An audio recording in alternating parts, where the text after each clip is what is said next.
Quote, there is not a difference in God becoming a man. Wait, there is not difference in God becoming a man and God dying, which both are stupid. Both contradict God's essential attributes. Your justice is killing an innocent man. Your concept of forgiveness is killing the Son of God. Is this forgiveness?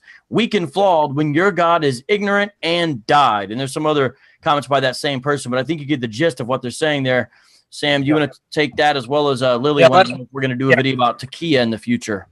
Yeah. Here's the thing, though. The focus is on the deity of Christ, but obviously because we have Muslims, we're going to now talk about, again, the inconsistency, the use of unequal weights and measures, not using an argument consistently and seeing how that argument would affect their own beliefs. Now, notice, even though David just spent about 10 minutes explaining the coherency of God becoming a man without this affecting any of his essential attributes, the Muslim that you just cited just parroted the same argument. Becoming a man, dying, that's stupid. Okay, well, let's now turn the tables real quickly, and I'll address that point. If God becoming a man is stupid, then he pretty much said that the Quran is stupid, Islam is stupid, and that pretty much his prophet didn't know what he was talking about, because in the Quran, you have Allah entering creation, and you have an essential part of Allah not only entering creation, but assuming human form. And what do I mean by that? If you can do me a favor, vocab, you got the Quran with you. I don't have it. Yes, I want you to go to chapter 27, 7-9. And I hope the gentleman who asked the question is listening and not playing games, because I'm going to address him, because I'm going to take his own argument, show that his book is stupid if he's going to be consistent.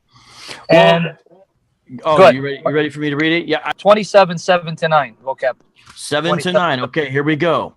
Remember when Moses said unto his family, verily, I perceive a fire. I shall bring you some news therefrom, or a brand, that haply you may warm yourselves. Then when he came to it, a call came unto him.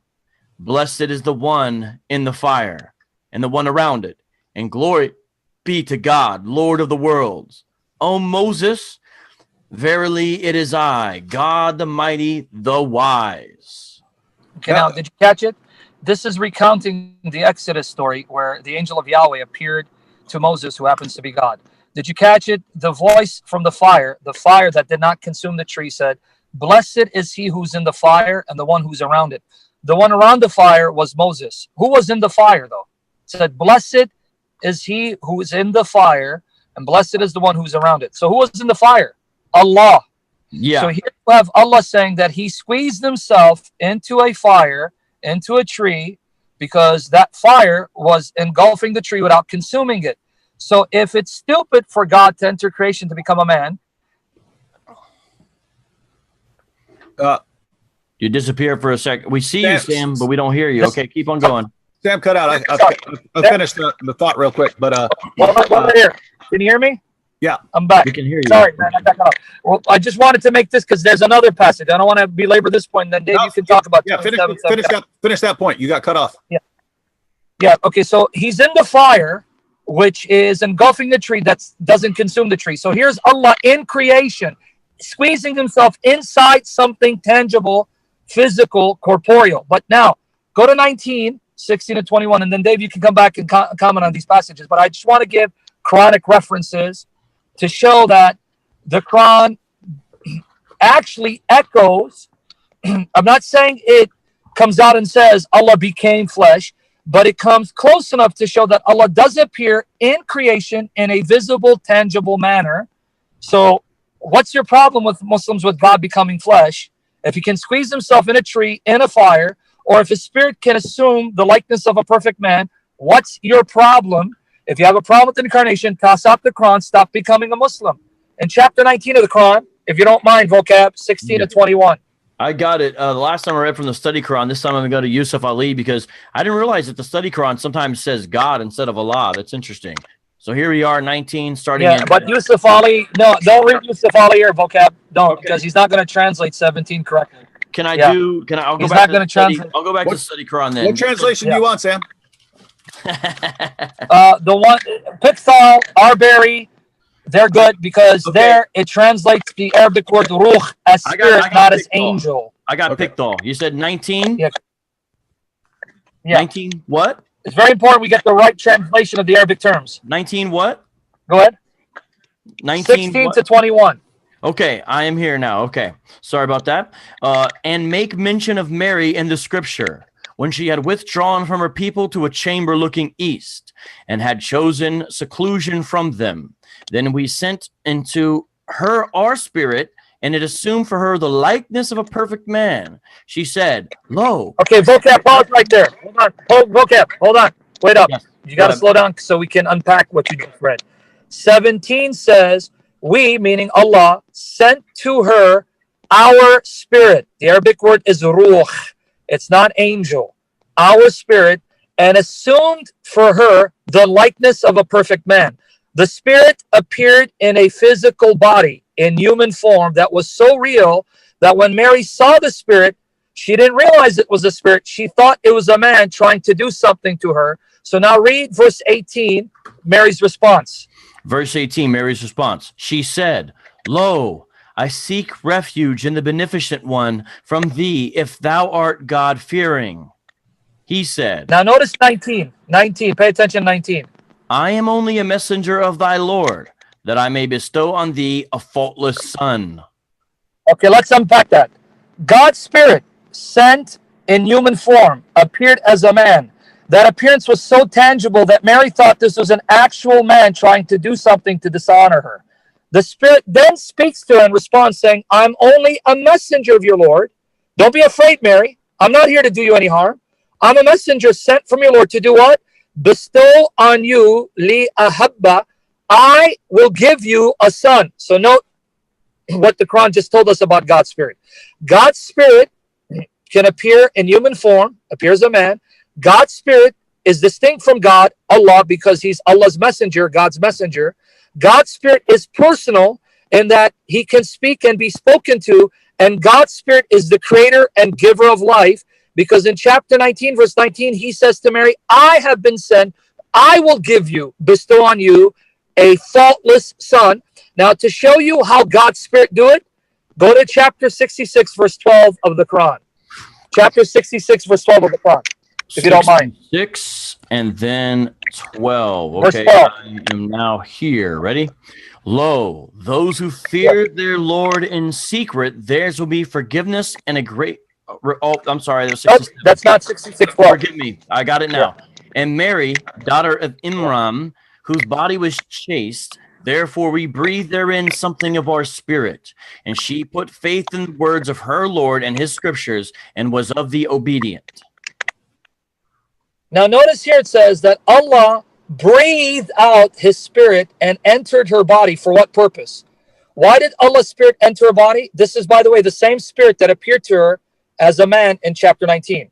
It's obvious why he entered into her, because he told her, I've been sent to get you pregnant, to cause you to conceive, to give you a son.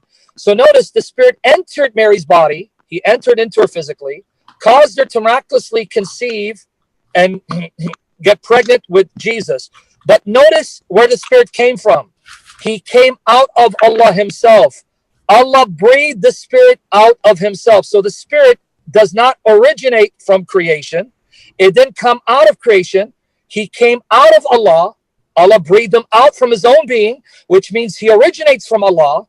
And that's why he has the power to create and give life like Allah, because he's divine like Allah. So notice what we have in the Quran.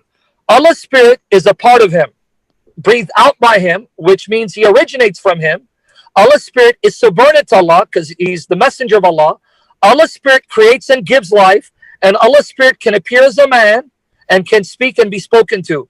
Well, if it's dishonorable for Allah to appear as a man, if it's stupid, that means the Muslim just said that an essential part, an aspect of Allah, did something very stupid. He appeared as a man.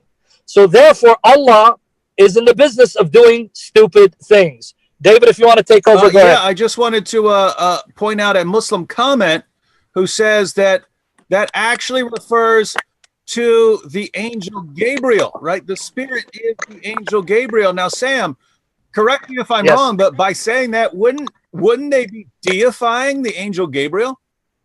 Yes, that means the angel Gabriel originates from Allah because Allah breathed him out.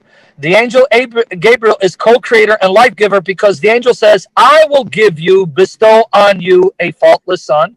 So that means Gabriel is Allah's partner, and it's Allah who made him his partner in creating and giving life. So that means this Muslim just accused his God of being a mushrik, committing shirk. Let me, if you guys could read the brief note here, actually, in the study Quran. It's interesting. All right, here's the comment, though. It says, some read our spirit here and in 2191 as a reference to the angel Jibreel, while others say our spirit refers to a spirit among the spirits God has created, which would here be the spirit of Jesus. And then it says, for debates regarding this, see 4:171. Taken most literally, it would refer to the spirit of God. That's what the study Quran says in the notes. Nice. It seems like the last part they said, saying taking most literally, would in essence seem to agree with what Sam was saying. And vocab, just real quick, you can't say it's created because it says Allah breathed out the spirit. That means the spirit originated from Allah himself. He sprung forth from the being of Allah. If you say the spirit is created, that means there is an aspect, a part of Allah's being nature that was created, that came into being at a later point, which means that Allah experienced a profound change. So you don't want to go that route. Here's interesting. And hang on, vocab. By the way, notice the text just granted. It just granted that if you just read this and you weren't trying to do other things according to Islamic theology with it, you would say this is referring to the Spirit of God. But according to the Quran, Allah sends the Spirit of Allah. So notice what you already have there: Allah sending the Spirit of Allah. And if you're arguing for absolute oneness within your one God, you're already running into some serious problems there. Let me see. Here's a friend of mine. I know maybe you guys can understand this. I think actually his comment is slightly above my pay grade. So let me read it to you guys. It's from my friend Abu Kamer. He says, I must say the text which Sam referenced is very interesting. Quote, blessed is he who is in the fire. And then Allah clarifies, verily he is. Do you guys, what? I'm not sure. What? I think he's agreeing with you, but I'm not. I thought you guys might be able to understand the comment better than I, but I guess not. No, well, Allah's in the fire. It says, blessed is Moses wasn't in the fire, and to prove that it wasn't Jibreel or Gabriel, notice that the voice identifies himself as the Lord, the God of Moses, and commissions him to go to Pharaoh.